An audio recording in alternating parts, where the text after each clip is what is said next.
Hello friends, welcome to Preetha சமையல். எல்லோரும் எப்படி இருக்கீங்க? நான் இங்கே ரொம்ப நல்லா இருக்கேன். இன்றைக்கி எங்கே போயிட்டுருக்கேன் அப்படின்னு பார்க்குறீங்களா? இன்றைக்கி ஒரு ட்ராவலிங் பிளாக் தான் பார்க்க போகிறோம்.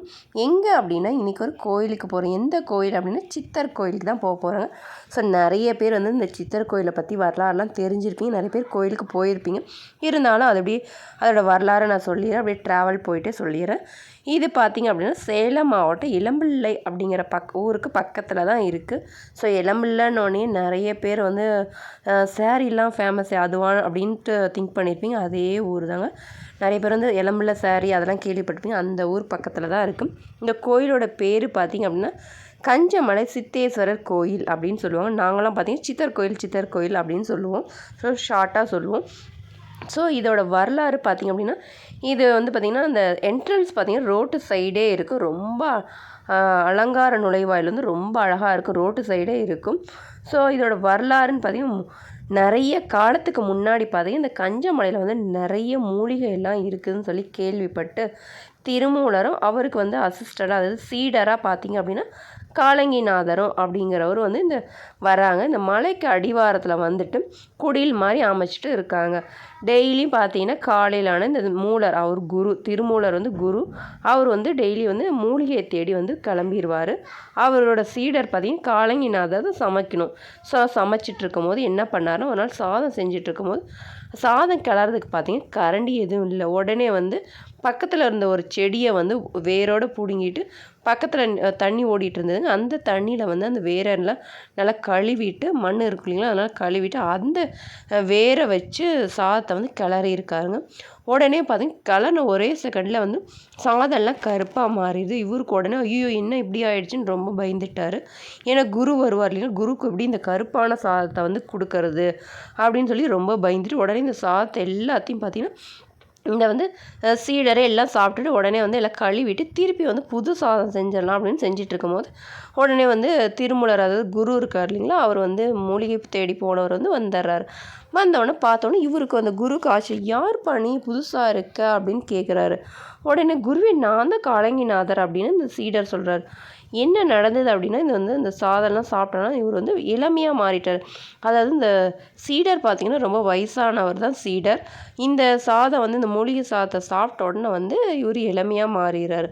உடனே வந்து நீ இளமையாக மாறிட்டப்பா அப்படின்னு சொல்லி என்ன நடந்தது அப்படின்னு சொல்லி கேட்கும்போது, நான் இந்த மாதிரி இந்த செடியை வந்து பிச்சு தான் அந்த வேரெல்லாம் தான் கிளறினேன், இது நடந்தது எல்லாமே சொல்லணும். நான் தேடி வந்த மூலிகை பார்த்தீங்கன்னா இதுதான்.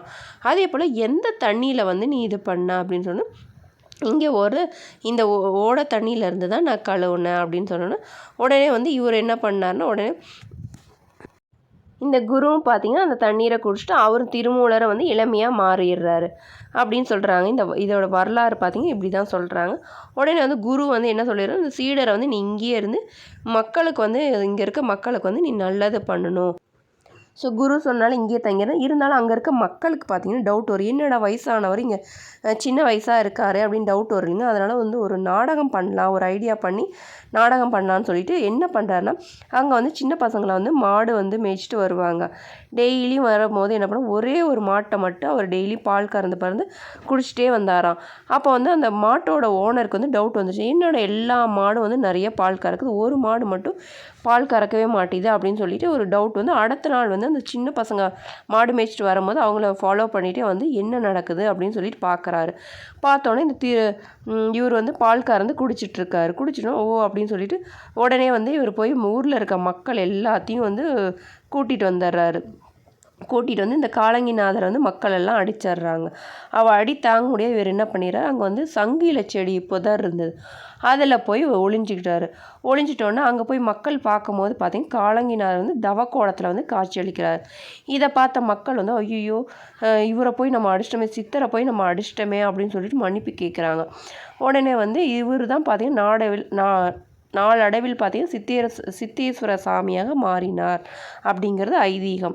உடனே ஐயோ நம்ம போய் வந்து சித்தரை போய் அடிச்சிட்டோமே, அவர் ஏதாவது நம்மளுக்கு தண்டனை கொடுத்துருவாரோன்னு பயந்துக்கிறான். ஆனால் அவர் எந்த தண்டனையும் கொடுக்கறதில்ல.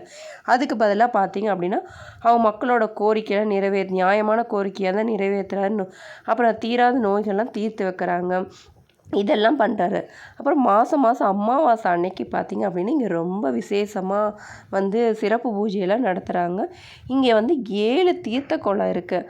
என்ன 7 தீர்த்த குளம் அப்படின்னா பக்கத்தில் கோயிலுக்கு பக்கத்தில் பார்த்திங்கன்னா பொன்னி என்கின்ற ஓடை ஒன்று இருக்குங்க. அந்த ஓடையில் வந்து இருந்து வர தண்ணியில் அந்த ஓடையில் வந்து ஓடி வருது இல்லைங்களா, அந்த ஓடை தண்ணி தான் இந்த தீர்த்த குளம் 7 தீர்த்த குளத்துலேயும் வந்து ஃபுல்லாகுது. அதனால் அது எப்போவுமே அந்த தீர்த்த குளம் பார்த்திங்கன்னா வத்தாது அப்படின்னு சொல்கிறாங்க. அதே போல் இது வந்து கஞ்சமலையிலேருந்து அந்த ஓடை பொன்னிங்கிற ஓடை வந்து வரனால மூலிகை அந்த தீர்த்த குளத்தை வந்து பார்த்திங்க அப்படின்னா மூலிகை செடியில் கலந்து இந்த தண்ணியில் இருக்கனால ரொம்ப வந்து விசேஷமான தீர்த்த குளம். ஸோ நிறைய மூலிகையெல்லாம் அந்த தண்ணியில் கலந்துருக்காங்க. தீராத நோயெல்லாம் தீரதாக வந்து சொல்லப்படுது. ஐதீகமாகவும் நிறைய நல்லா இருக்குது.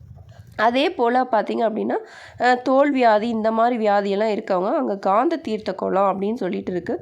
அதில் போய் உப்பு மிளகை வந்து தலையை சுற்றிட்டு அந்த தோல் வியாதி பாதிக்கப்பட்டவங்க தலையை சுற்றி அந்த காந்த குளத்தில் போட்டோம் அப்படின்னா சரியாயிரும் அப்படிங்கிறது ஒரு ஐதீகம். அதே போல் நம்ம தலையை சுற்றி போடும்போது நம்ம கஷ்டங்களை வேண்டி போடும்போது நம்ம கஷ்டங்கள் அந்த உப்பு கரைகிற மாதிரி நம்ம கஷ்டங்களும் கரைஞ்சிரும் சொல்லிட்டு ஐதீகங்க. இதுதான் வந்து அந்த கோயிலோட வரலாறு. நாங்களும் இந்த கோயிலுக்கு வந்துட்டு பாருங்கள் அஸ்வந்த்க்கு மொட்டை அடிச்சுட்டு வீட்லேயெல்லாம் நாங்கள் குளிச்சுட்டு வந்துட்டோம். இருந்தாலும் வந்து இங்கே அஸ்வந்த்க்கு மொட்டை அடிச்சுட்டு இந்த தீர்த்த குளத்தில் வந்து குளிச்சுட்ருக்கோம். ஸோ இங்கே குளிக்கும் போது பார்த்திங்கன்னா நீங்கள் சோப்பு இதெல்லாம் யூஸ் பண்ணாதீங்க. ஏன்னா அது தீர்த்த குளம், அது நம்ம மூலிகை நம்ம உடம்புல படும்போது நம்மளுக்கு எந்த பிரச்சனை இருந்தாலும் உடம்புல அதெல்லாம் சரியாயிடும். ஸோ அதனால் நீங்கள் வாங்க. இங்கேயே பார்த்திங்கன்னா பக்கெட் எல்லாமும் விற்கிறாங்க. ஸோ இந்த பக்கெட் பார்த்திங்கன்னா 10 ரூபா. ஸோ மொட்டை அடிக்கிறதுக்கு பார்த்திங்க அப்படின்னா ஃப்ரீ தாங்க. நம்ம 2 வீலர் 4 வீலர் இருந்தால் மட்டும் அதுக்கு மட்டும் பார்க்கிங் சார்ஜ் இருக்குது. இதுதான் வந்து தீர்த்தக்குளம். இது மாதிரி பக்கத்தில் பார்த்திங்க அப்படின்னா 7 தீர்த்தக்குளம் இருக்குது. இந்த தீர்த்தக்குளத்தை குளிச்சுட்டு பார்த்திங்கன்னா இங்கே இதுதான் சித்தரோட சன்னதி பாருங்கள், அதுதான். ஸோ அதை போய் தரிசனம் பண்ணிவிட்டு அப்படியே அங்கேயே பார்த்திங்கன்னா உப்பெல்லாம் விற்கிறாங்க. இதுதான் வந்து அந்த குளம் சொன்னேன் இல்லைங்களா, இதுதான் அந்த காந்த குளம். இதில் தான் பார்த்திங்கன்னா உப்பு மிளகு வந்து போட்டோம் அப்படின்னா நம்மளுக்கு கஷ்டங்கள்லாம் தீரும், தீராத நோய்களும் பார்த்திங்கன்னா தீர்ந்துரும் சொல்கிறது ஐதீகம். ஸோ இதெல்லாம் போட்டுட்டு இங்கே வந்து வச்சுருப்பாங்க டஸ்ட்பின், அதில் வந்து அதோடய பேக்கெட்டை போட்டுங்க. உப்பு மிளகு வந்து அங்கேயே கோயிலுக்குள்ளேயே வந்துட்டு நம்ம சாமியை கும்பிட்டு கோயிலை சுத்தம் போதே பார்த்திங்கன்னா விற்பாங்க. அதை வாங்கிட்டு நம்ம ஒரு பேக்கெட் பார்த்திங்கன்னா 10 ரூபா. அதை வாங்கிட்டு நம்ம வந்து உப்பு மிளகு விற்பாங்க. அதை வாங்கிட்டு நம்ம இந்த குளத்தில் வந்து நம்ம போட்டுடலாம். ஸோ நாங்களும் நல்லபடியாக சாமியெல்லாம் கும்பிட்டு பாருங்கள் அஸ்வந்த் அழகாக மொட்டை அடிச்சுட்டு ஹாய் சொல்லிட்டு இருக்கோம், வீடியோக்கு போஸ் கொடுத்துட்ருக்கோம். ஸோ கோயிலெலாம் சுற்றி முடிச்சுட்டு நாங்கள் ரிலாக்ஸாக உட்காந்துட்ருக்கோம். அதுக்கப்புறம் பார்த்திங்கன்னா ஃபோட்டோஸ் வீடியோஸ்லாம் எடுத்துகிட்டு இருந்தோம். பாருங்கள் ஸோ இயற்கை எழில்ஸ் வந்து ரொம்ப அழகாக இருந்தது. எங்களுக்கு ரொம்ப ரொம்ப பிடிச்சி நாங்கள் அடிக்கடி இங்கே வந்திருக்கோம். ஸோ நீங்களும் ஒரு நாளைக்கு வந்து பாருங்கள் எழில் சூழ்ந்து அழகாக இருக்குது மலைக்கடை பக்கத்தில். அதுக்கப்புறம் அந்த சாமி தரிசனம் பண்ணி நீங்கள் ஸ்டெப்ஸ் போகுது இல்லைங்களா, அதுக்கு மேலே போனீங்க அப்படின்னா முருகர் கோயில் இருக்குது, கீழே வந்து விநாயகர் கோயில் இருக்குது. ஸோ அதெல்லாம் நாங்கள் வந்து ஆல்ரெடி அடிக்கடி வந்ததுனால கும்பிட்டே இருக்கோம். கீழேருந்தே கும்பிட்டு அப்படியே கிளம்பியாச்சு, டைம் ஆயிடுச்சுன்னு சொல்லிட்டு. ஸோ நீங்கள் வந்தீங்கன்னா கண்டிப்பாக எல்லா இடத்தையும் சுற்றி பாருங்கள். இங்கே அமாவாசை அன்றைக்கி வந்தீங்கன்னா இங்கே கடைகள்லாம் பயங்கரமாக 2 சைடுமே பயங்கரமாக கூட்டம் பயங்கரமாக இருக்கும். ஏன்னா இது வந்து அமாவாசை கோயில்னு சொல்லுவாங்க. ஸோ அதனால் அவ்வளோ கூட்டம் இருக்கும். ஏன்னா அன்னைக்கு வந்து பண்ணணும் அப்படின்னா இன்னும் விசேஷமாக இருக்குன்னு சொல்கிறது ஐதீகம். அப்புறம் என்ட்ரன்ஸ் வந்து எப்படி அழகாக இருக்குன்னு சொன்னீங்க, இதுதான் அது லெஃப்ட் சைடு இருக்குல்லைங்க, அதுதான். ஸோ நாங்களும் வந்து நல்லபடியாக சாமியை தரிசனம் பண்ணிவிட்டு வீட்டுக்கும் கிளம்பியாச்சு. ஸோ ஒரு விஷயம் சொல்ல மாதிரினா என்ன அப்படின்னா அவங்க இளமையாக மாறிடுறாங்க இல்லைங்களா, அதனால தான் அந்த ஊருக்கு வந்து இளம் பிள்ளை அப்படின்னு வந்து பேர் வந்ததுங்க.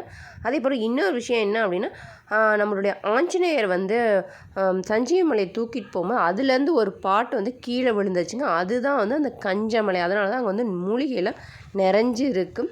ஸோ வந்து இங்கே தீராத நோய்கள்லாம் தீரும். அதே போல் மறு எல்லாமும் பார்த்திங்கன்னா அங்கே வந்து உப்பு வெல்லம் அந்த உப்பு மிளகு வெல்லம் போட்டிங்க அப்படின்னா அது எல்லாமும் அதுவே தானாக விழுந்துருது அப்படிங்கிறது ஒரு ஐதீகம்.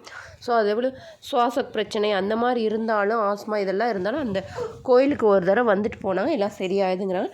நிறைய வந்து மருத்துவர்களே பார்த்திங்க அப்படின்னா டாக்டர்ஸே வந்து இங்கே ஒரு தடவை கோயிலுக்கு போயிட்டு வாங்க அப்படின்னு சொல்கிறாங்களாங்க, மக்கள் சொல்கிறாங்க.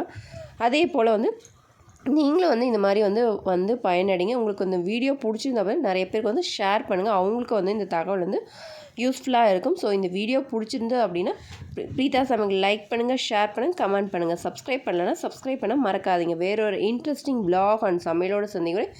பாய் ஃப்ரம் பிரீதா சமையல். பாய், டேக் கேர்.